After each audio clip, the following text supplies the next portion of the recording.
Okay, welcome back, everybody. Thanks again for joining us at the Transitioning to Learning and Development Conference. We've got the second session of the event for this first day. Hope you enjoyed that first one. Not sure if any of you jumped into any of the virtual tables, like with Ricky Fisher earlier. It looked like that particular table was maxed out, so I'm sure there were some great conversations happening in there.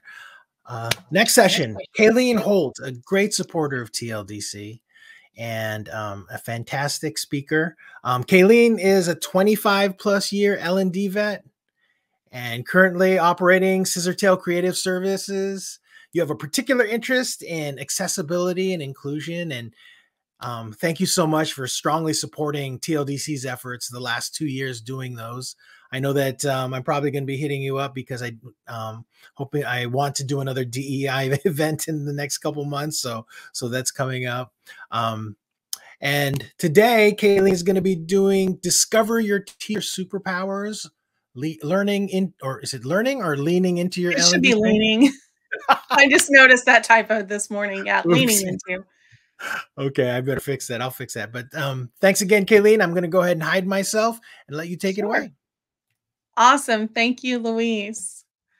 All right. Well, hi, everyone. I am Kayleen Holt, and I'm the owner of Scissortail Creative Services. I'm an instructional design consultant.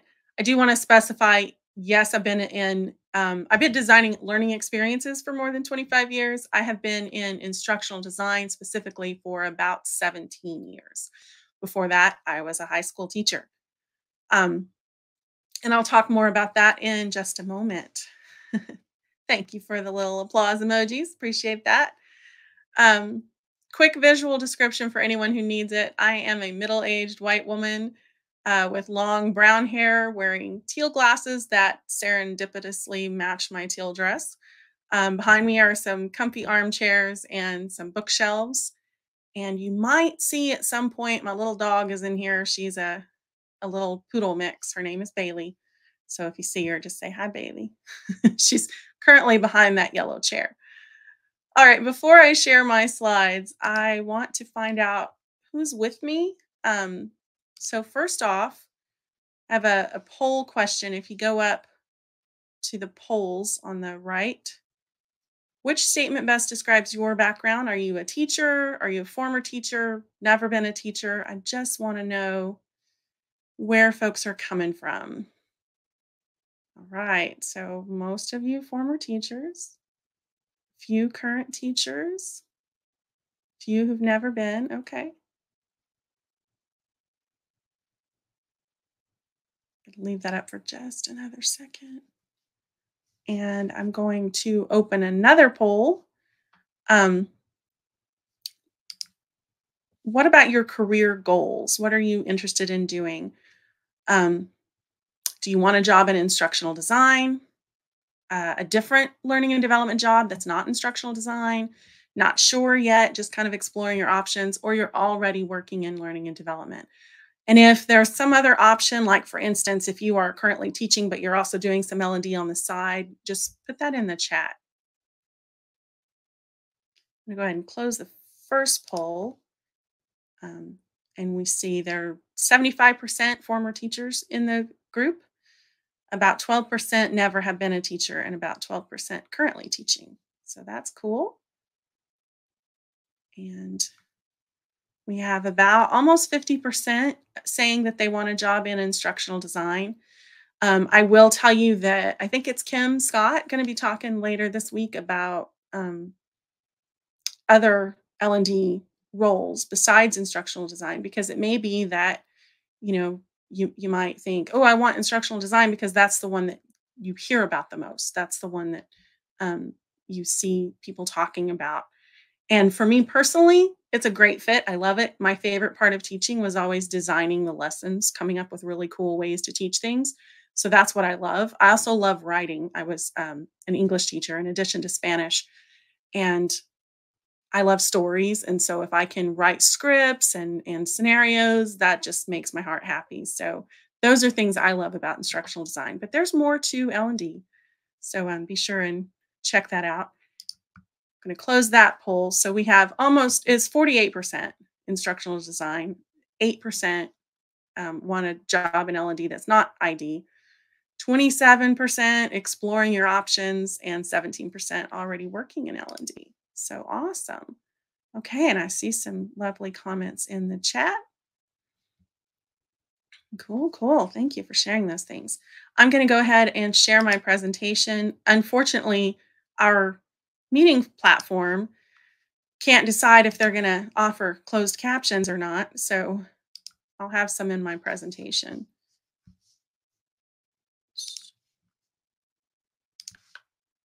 That's sharing.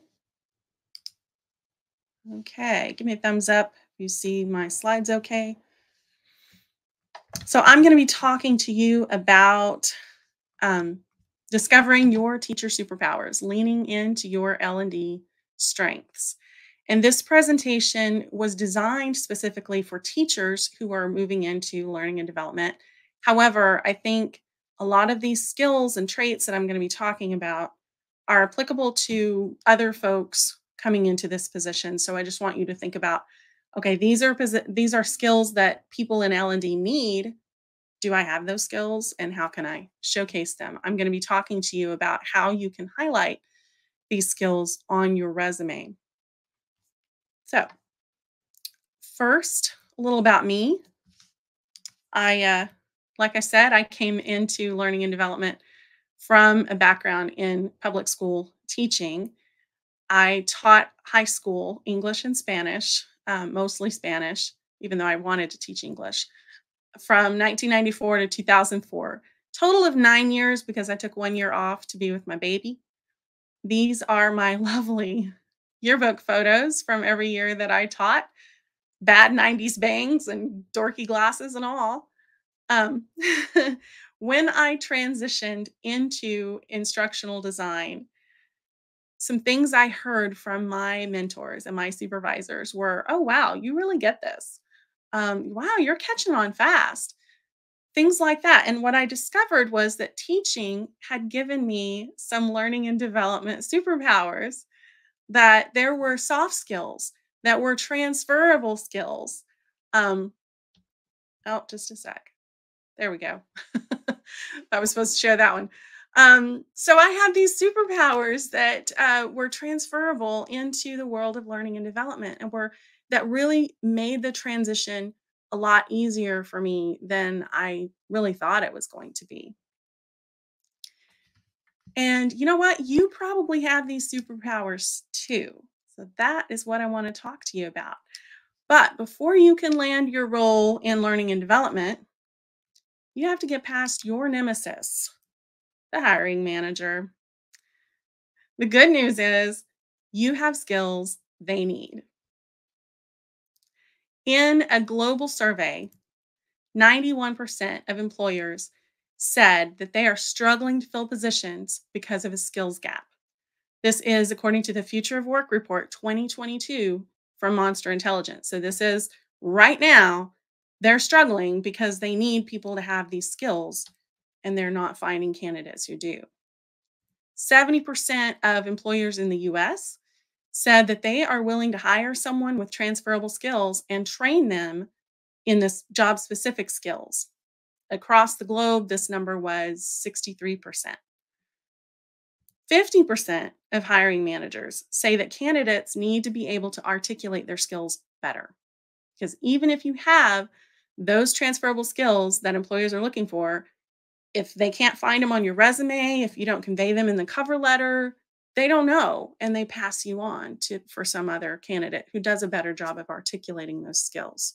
So that is what I want to help you with, I hope, articulating the skills that you have. Now, the top 3 skills they said they need are teamwork and collaboration, communication, and problem solving and critical thinking. Those are all skills I think most teachers have in spades. But that is what I want to talk to you about, is the specific learning and development skills you probably have and the ones that learning and development hiring managers are looking for. Now, I'm not going to be talking about things like you need to be able to develop and articulate storyline, or, you know, upload courses to Brightspace LMS. Those are skills that are honestly fairly easy to learn. That doesn't mean it's a really quick thing to become a master at those things. It just means if you have these other soft skills, you can probably learn those things that you don't have and fill those gaps pretty easily. For me, when I hire someone, I would much rather hire someone that has the soft skills that are harder to train, and then teach them the things they don't know. And like we saw on the global survey, 70% of employers in the US feel the same way. So I compiled, oh, I'm so sorry. Thank you, Danielle. I meant to post a link to this presentation at the very beginning, and I jumped in and forgot. So there's the link in the chat. There's a presentation handout that you can get. It's got these slides as well as some of the notes. Thank you so much for reminding me about that. Okay, so I compiled this list of 10 rewind, soft skills that learning and development managers need by looking at some articles. I originally wrote this in a blog post about skills that instructional designers need. So the articles I looked at were talking about instructional design specifically. However, most of these skills, well, probably all of them, are very applicable to any learning and development role you get. So skill number 1, collaboration and problem solving. We saw that on the global survey, that all employers need people who are good at collaboration and problem solving. And you know what? Teachers are really good at this. It's what we do. We're problem solvers. I've heard some people say, well, teachers don't really know how to work with SMEs, and that's going to be a challenge for them. Okay, sure. Teachers are used to being the subject matter experts over the topic that they teach. That doesn't mean that they can't work together with SMEs, because we're used to working together. I think a lot of people have the misconception, people who have never been a teacher have the misconception that we work in silos in our own little classrooms and that's it. And sure, most of our day is spent in our classroom with our students, and we're kind of the king of our domain there. However, we're collaborating all the time with teachers in our same grade level, our department, other teachers in the district, the accessible education specialists we work with, otherwise known as special ed teachers. I just don't like that term, special ed, and I hope the education world changes that term soon. It's just education, really. It's not special.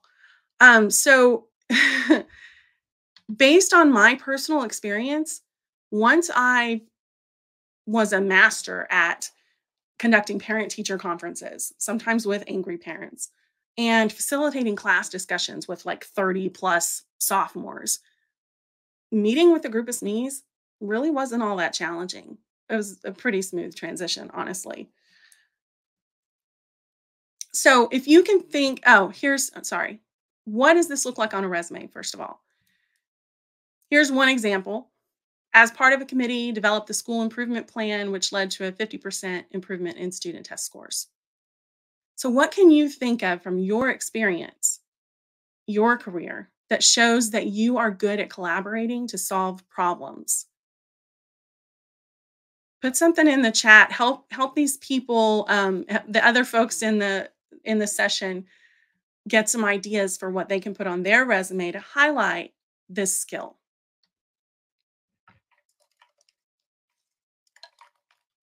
Oh, thank you, Danielle. That's so sweet.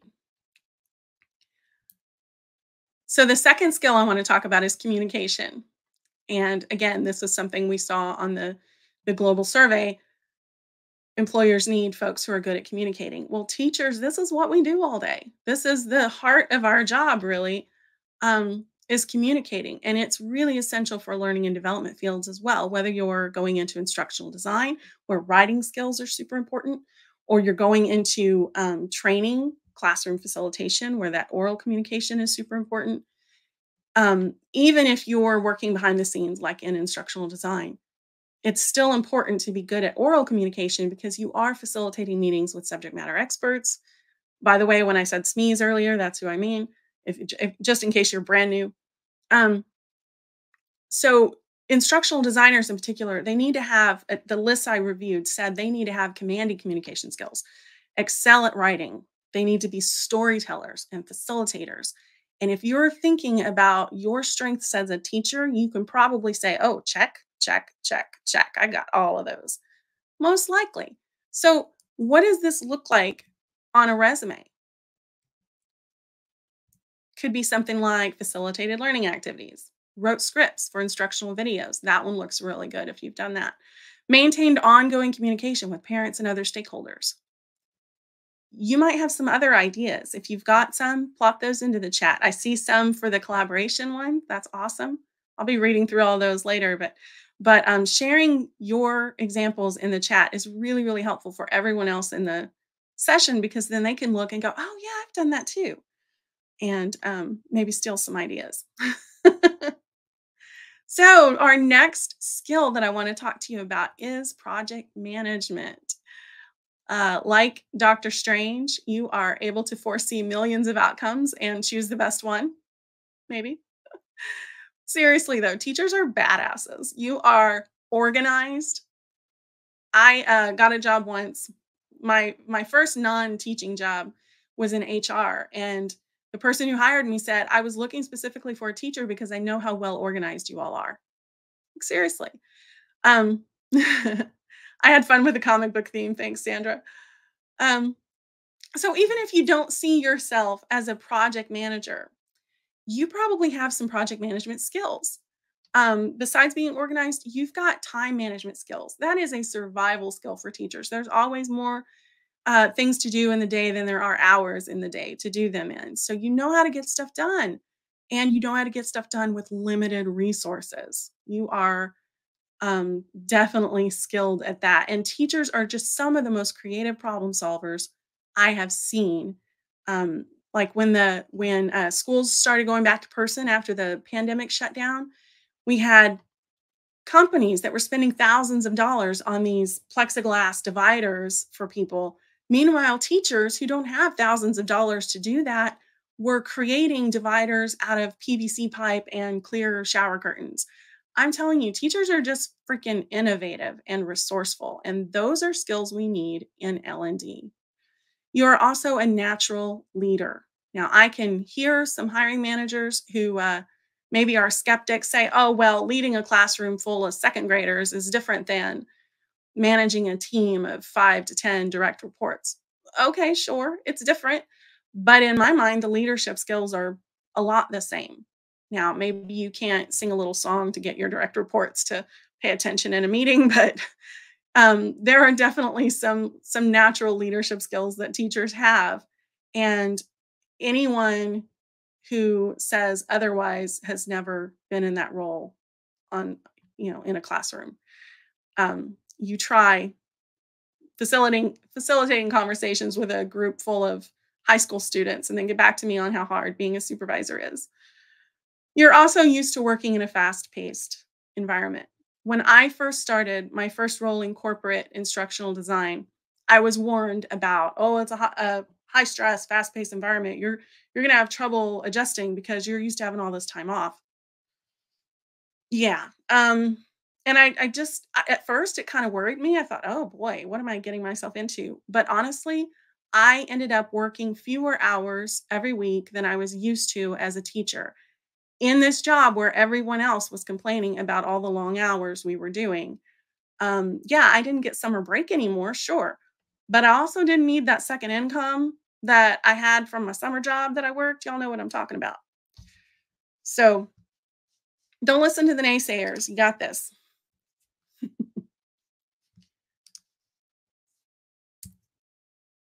So what does this look like on a resume? How can you showcase project management skills on a resume? Think about any sort of project you have worked on as a teacher. We all get those extra duties. So think about how you can use those. For instance, here are the first two are from my own personal experience. Designed and implemented a school-wide sequential foreign language learning program for K through 12 students. That was a big project. Organize the junior senior prom, completing all tasks on time and under budget. That was also a big project, especially since there were supposed to be 2 junior sponsors and the other one left the school mid-year, and so it was all on me. Managed a fundraiser that raised $5,000 for the library, or however much. I made that one up. Planned district-wide conferences. So think about what you've done in your career that could showcase some project management skills. Because even if you're not applying for a job as a project manager per se, project management is an important part, particularly of instructional design work and also some other learning and development career fields, because you have to keep things in scope and all of that stuff. So think about what you could put on your resume. And if you've got some ideas, plop those into the chat so other people can get some ideas too.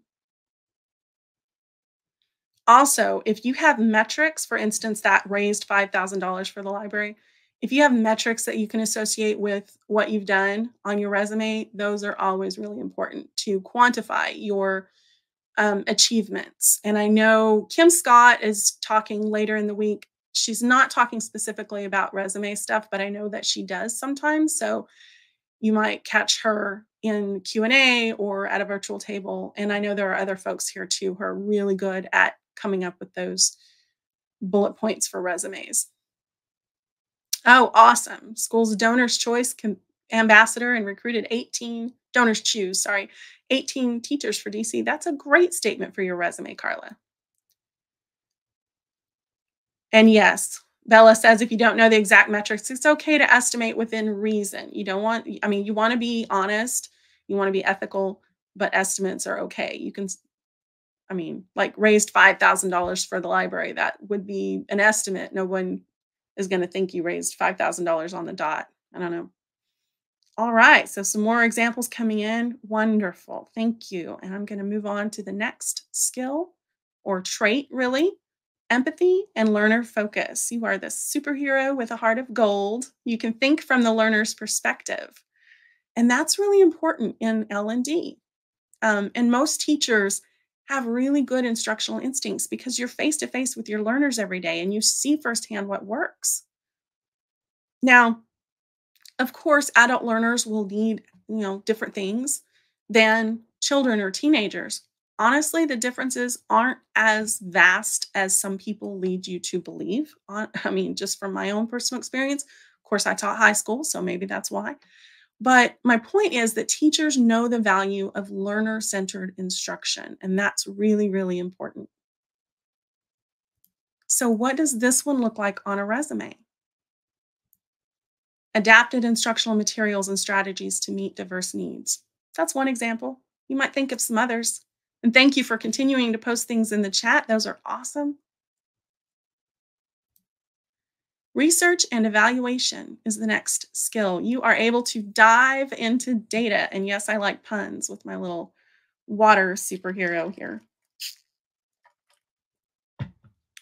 You are able to research and synthesize information. And if you're looking at instructional design in particular, that's a super important skill because we have to be able to find out information, learn it ourselves, and then break it down for learners.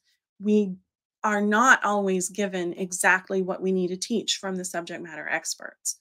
In fact, I would say more often than not, we're doing a lot of research on our own to try to find things out. And then we come up with something, run it by the subject matter expert, and then they fix whatever needs fixing and so on. So it's important to be able to do that research and synthesis.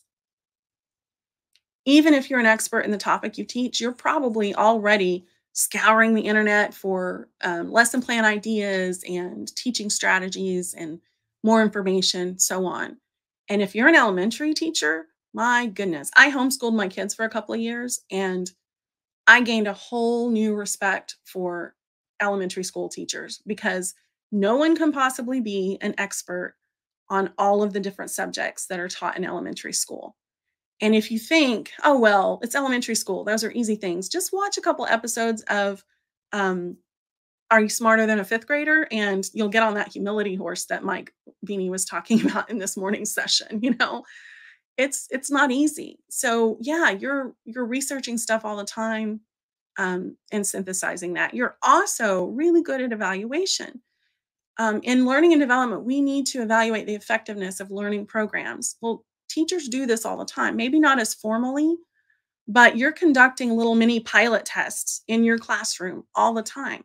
Whenever you develop a new lesson, you're observing, you're collecting feedback, you're looking at assessment results, you're tracking learner performance over time. So, even if you've never heard of Kirkpatrick's 4 levels of evaluation, and if you haven't, jot that down, Google it later. Kirkpatrick's 4 levels of evaluation. You're probably getting closer to levels 3 and 4, tracking the progress over time than a lot of folks in L&D are. So what does this one look like on a resume? And I see I've got some things in the chat already. Love it. Thank you, Kate. Research best practices in education to continually improve instructional methods. Implemented a learner feedback system to evaluate and improve teaching methods. You might think of something else, just like Kate did. So plop those into the chat if you have some other thoughts on how to show off your research and evaluation skills. Also, if you've and I'm using research kind of with a little r, where you're talking about like going on Google and researching things, not the big R of what you do in a master's program or a doctorate program, but you may have done those things too. So highlight those things on your resume. Those are important, especially if you're going into higher ed, especially. I think the big R research shows up even more than it does in other corporate L&D jobs.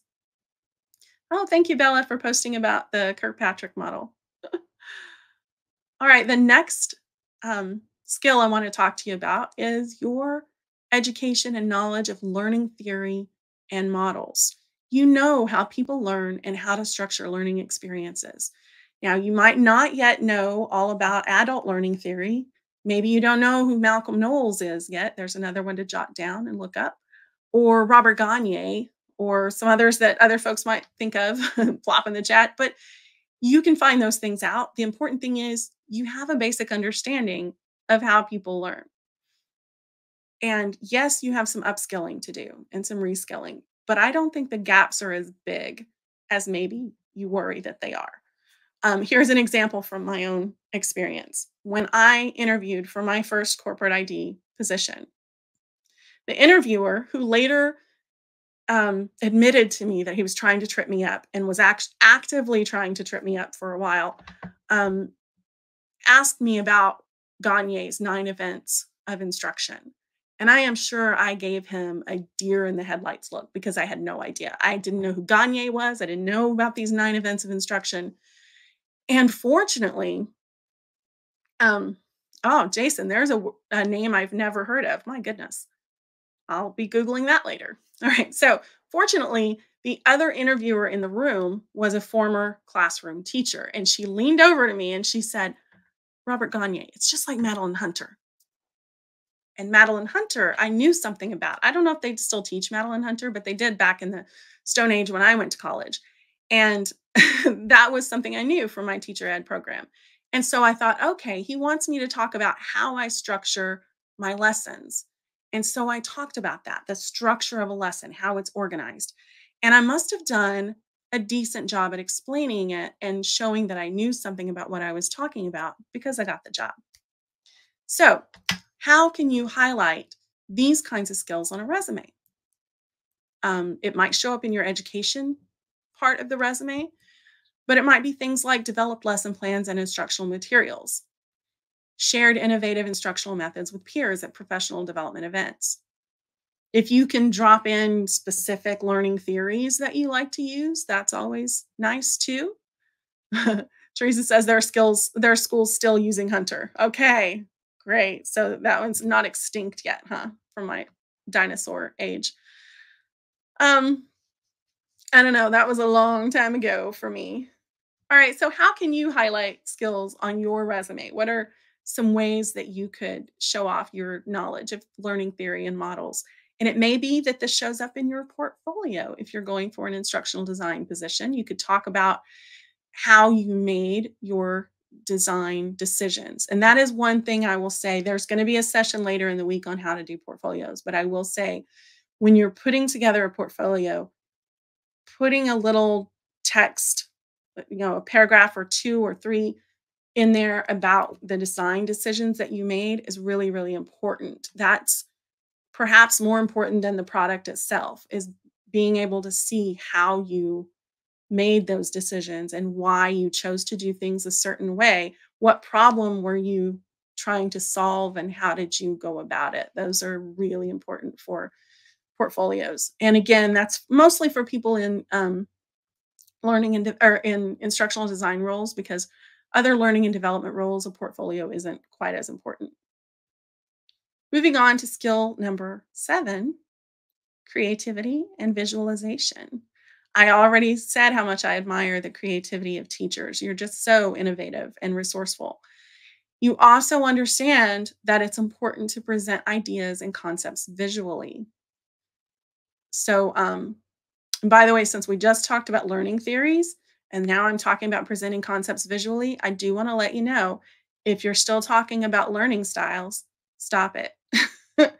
Go do some Googling about the myth of learning styles and why they're not really a thing.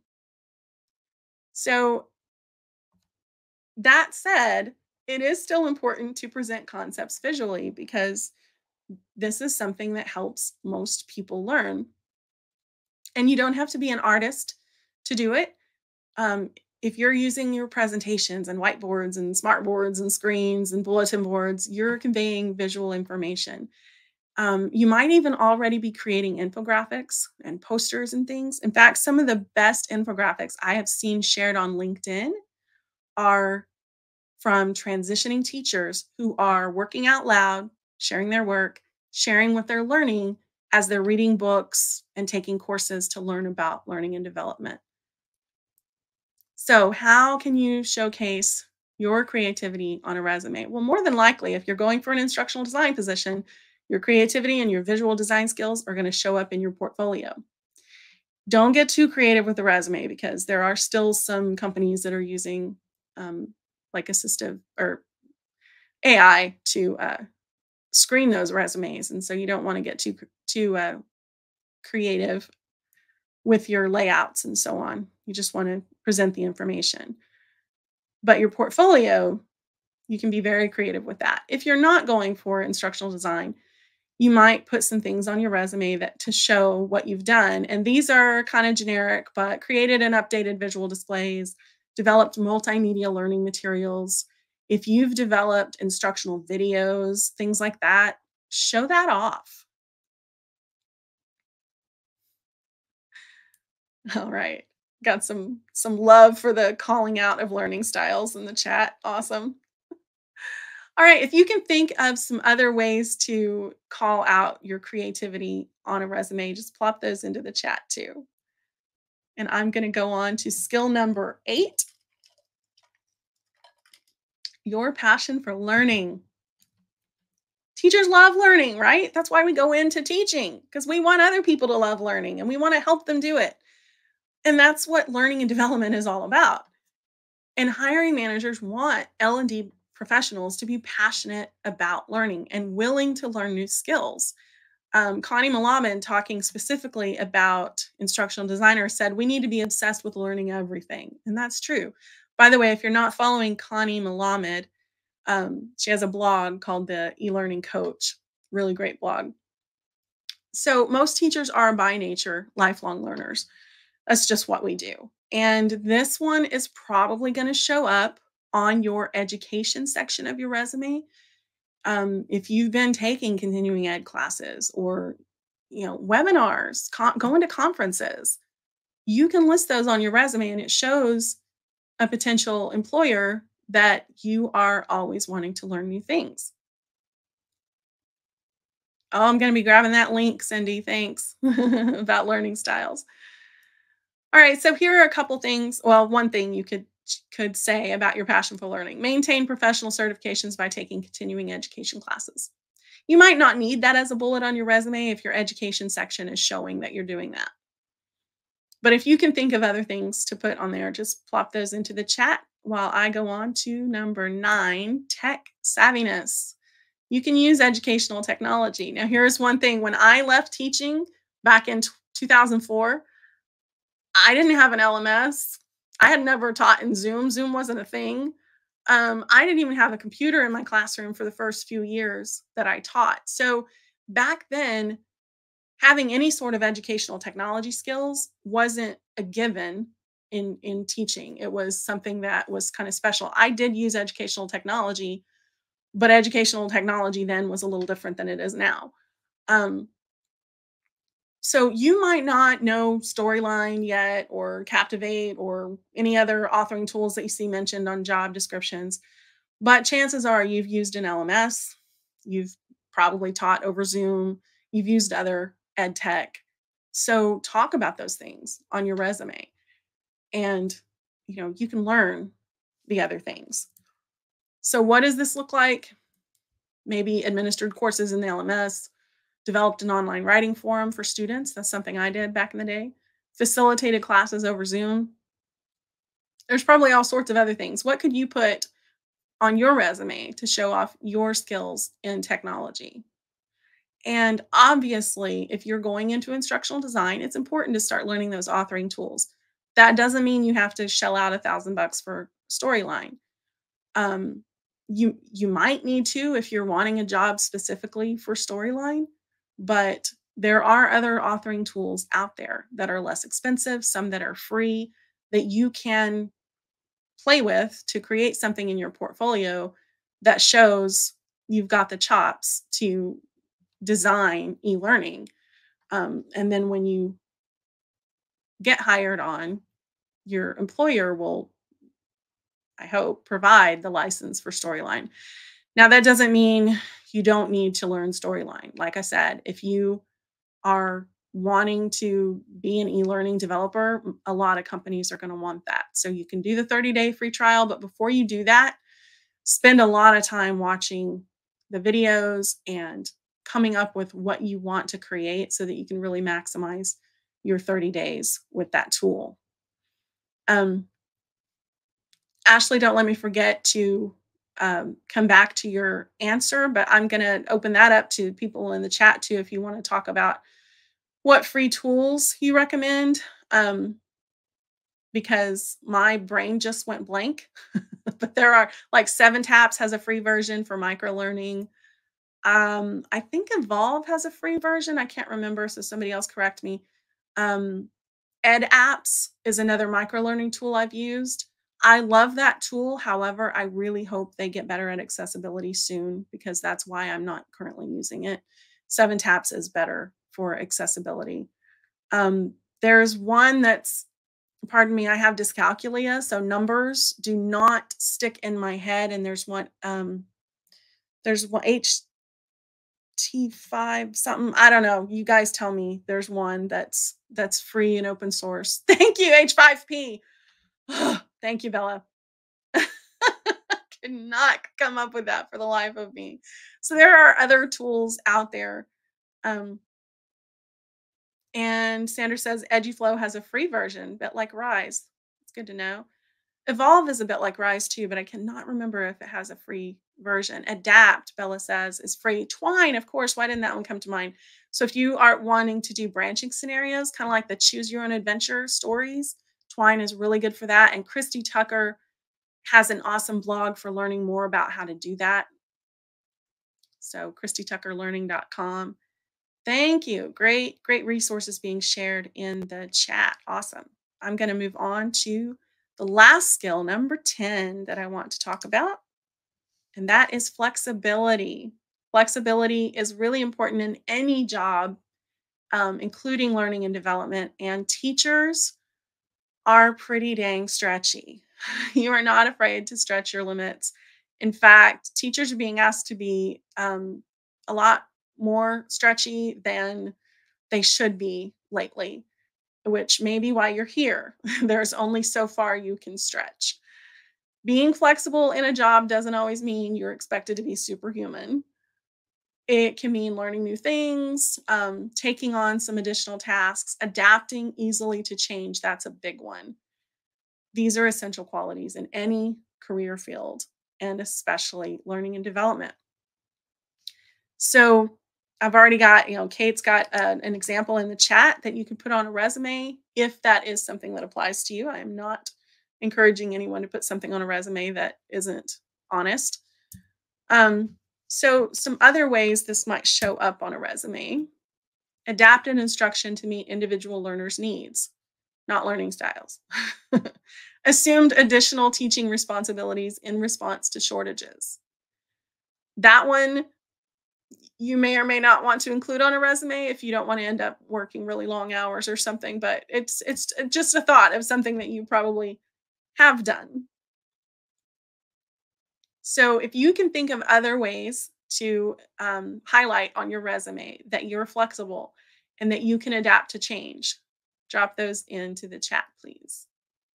I love that all of you are jumping in to answer the question about free e-learning authoring tools. Cindy posted a link.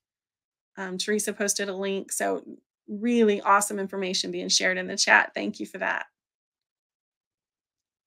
All right. So at the very end, I want to ask you to reflect for a moment and go back to a little bit of that positive soft self-talk. I'm sorry, I cannot talk. Positive self-talk that Mike Feeney was talking about this morning. What teacher superpowers do you have that will help you stick your superhero landing in the field of learning and development? So I would like everyone to put one thing that you are just really good at in the chat. And it could be one of the soft skills I talked about. It could be something completely different, something that you're really good at that's going to make you stand out in L&D. Now I'm just going to pause. Tech savvy, awesome. Canva creations, that's wonderful. Problem solving, things that everyone else has given up on, that's important. Effective listening, encouraging engagement, awesome. Creativity, tech savvy, empathy, yes, that's me too. Organization, creativity, passion for learning, adaptable. I can't keep up with all y'all. That's awesome. Awesome. Okay, and I want to share, if you got the handout, and I'm going to post that in the chat again, you can click on these links and find the articles that I referenced to come up with this list and to the statistics from earlier in the presentation. I also have some other resources. Teaching a Path to L&D, if you're not already in that group, make sure that you join it if you are coming from teaching. It is the number one, my first recommendation for any teacher going into learning and development. The other links on this slide are blog posts that I wrote that should be helpful for anyone coming into instructional design. That post, How to Become an Instructional Designer, the Ultimate Resource List, is a huge list. It might seem overwhelming at first, but I encourage you to just take it one little step at a time, starting with those blogs that I listed at the very beginning of that post, because there's so much information. This field is a field full of helpers, and we get into this field because we want to help people.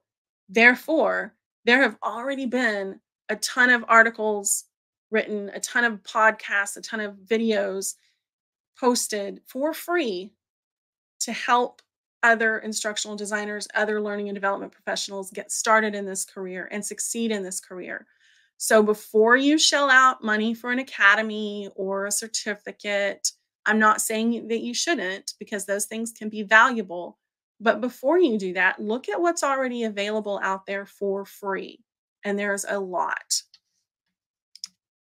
All right, so I will open it up for questions in just a sec. These are ways that you can get in touch with me.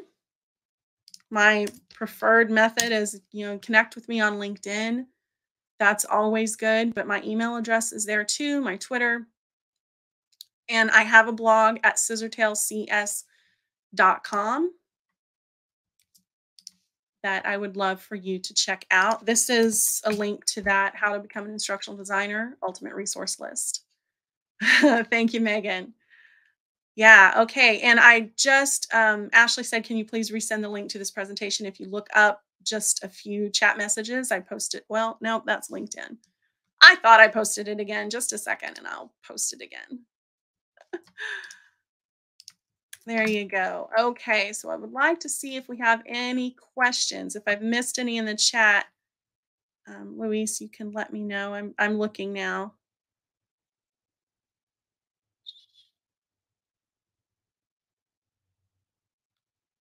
I'm not seeing any right now.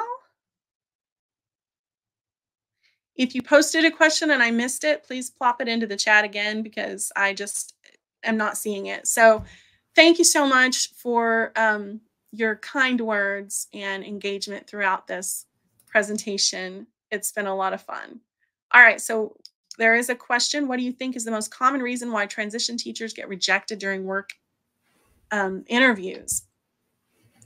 So there will be some other speakers later in the week who will share a lot about this sort of thing. In fact, there's a panel discussion about with hiring managers. So they'll be able to speak to this better than I will, really. But from what I've seen, it's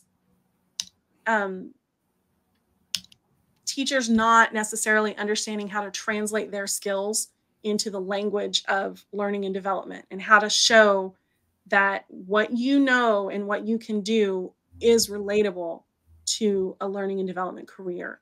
I know when I started, there were just, acronyms and other terms that I just didn't know. And fortunately for me, my first corporate ID job, I had a mentor who was a former teacher, and she was able to do that translation for me. And that was so helpful. I am eternally grateful to her and continue to work with her to this day, even though we're both not with that company anymore. There is a presentation in this conference. I can't remember what day. Luis might be able to help me out about that sort of translation, doing those terminology. But to me, there's that. And unfortunately, teachers do run into some pushback occasionally. I just saw a LinkedIn post, and I can't remember who posted it now, about a job description where they said instruction or teachers need not apply. Basically, they said don't apply if you are a K-12 teacher and you have no instructional design experience. I get that for a senior level position, you shouldn't be applying for senior level. Even if you have 25 years in the classroom, you're not ready for a senior level learning and development position yet. I'm sorry. There are others out there, thought leaders and so on, who might tell you that you can. But I think for your first L&G job out of the gate, probably not. It's not going to take you long, like it didn't take me long, to convince an employer that pardon my language, your shit, that you can do this. But to get your foot in the door, you might have to take something that's a little more entry level. I hope that answers the question. And just real quick, that session you're referring to is from Lainey. Lainey is fun. It's a Friday, last right? session of this event. Yeah, it's Friday at 2 p.m. Pacific, 5 p.m. Eastern. She's going to be focused on that. There are a couple sessions in between, one with Rick Jacobs and the other one with Matt Vosmick, where they're going to be talking about moving into the business world from teaching.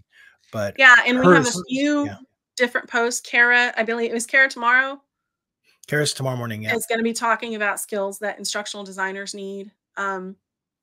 And then someone else is also talking about it. So you might get some different perspectives. And I know Kara was a hiring manager for a long time, so that'll be really important. I have hired people, I have interviewed people, but not to the extent that some of these other folks have done.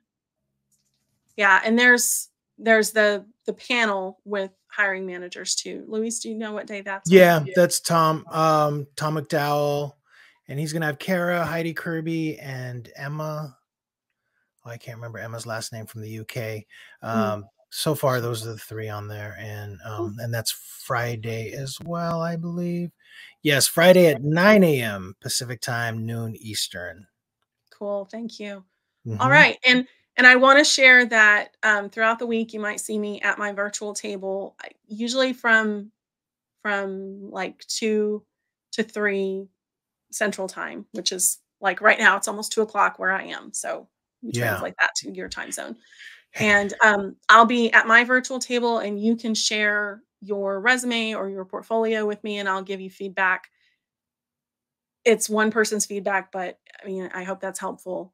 But I hope this presentation was helpful in helping you get some confidence and know that you do have some important skills that are transferable into learning and development. It may take some extra work for you to be able to articulate those skills so that a hiring manager sees them. But you have a community of helpers in TLDC who will help you get to where you need to be. And I know Bella, who is in this session right now, she manages Tim Slade's e-learning designers community, and they are also super, super helpful. Sarah Stevick's community, the Teaching a Path to Learning and Development, also very, very helpful. Like I said, community of helpers. We are here for you. Yes. I Yes. do encourage you not to spam people on LinkedIn and ask them immediately for feedback, because we're also busy people. And so, build a relationship, but use the opportunities that are out there, like these virtual tables this week, to Yeah. get Yeah. some input and Hey, advice. Kayleen, there are a couple more questions. I know you're going to be in a table right after this, but I will you be. wanna go for this one? Do you Sure. recommend do you recommend listing skills under each job entry on a resume, or have sections that are labeled these headings you provided? Oh, I actually recommend listing skills separately from your job listings. But yeah, having a skills section on a resume, at least for me, when I'm looking at resumes, that's really helpful. So I can immediately see, okay, I need someone who has experience with this LMS. Oh, this person does. Or I need someone who knows about accessibility, which I always do whenever like right now, I don't need to hire anyone, but when I do, accessibility is really important to me.